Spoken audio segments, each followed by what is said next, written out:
Nad! Nad! Ah, Halika muna. bakit? Pasukin naman pa. Iwan naman ng pangsahog sa spaghetti.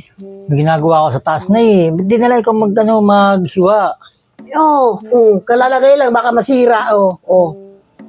Sayang naman yung pagpakulis ko nito.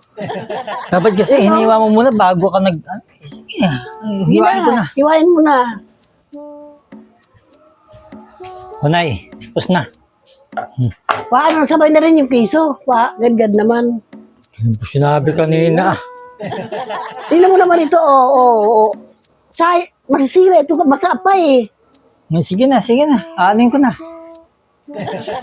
Wala na eh. Kompleto na yan ha. Pakulaan mo na rin na yung tubig kasi sarap na itong manicure ko. Ang mahal-mahal ang bayan tapos masira lang basa pa. Ayan. Lulutuin ko na, Nay, para kompleto na. Sige. Salamat. Lulutuin ko na. Uy, Nad.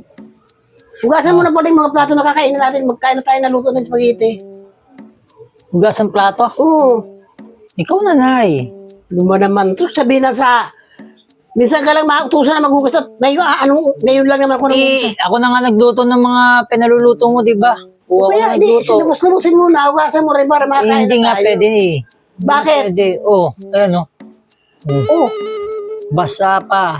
Ba't ganyan ka? Babae ka ba? Siyempre. Wala. Puro eh.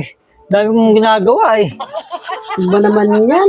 Paano na ngayon? Paano sino maghuhugas yun? Kanina pa naman yan, di ba? Di ikaw na. Tuyo na yan. Tuyo na. Tinan ko. Nako. Tuyo na. Tuyo na yan. Akin basa pa. Kakatapos ko lang. Ikaw na yung Gaya. Kanina nang inutusan kita. Wala pa. Ngayon naman nagpalagay ka. Nagpalinis ka rin. Hindi ka naman... cute sa kamay. Cute, di ba? Hindi ka naman babae para maganyan ka. Babae lang nagpapaganyan.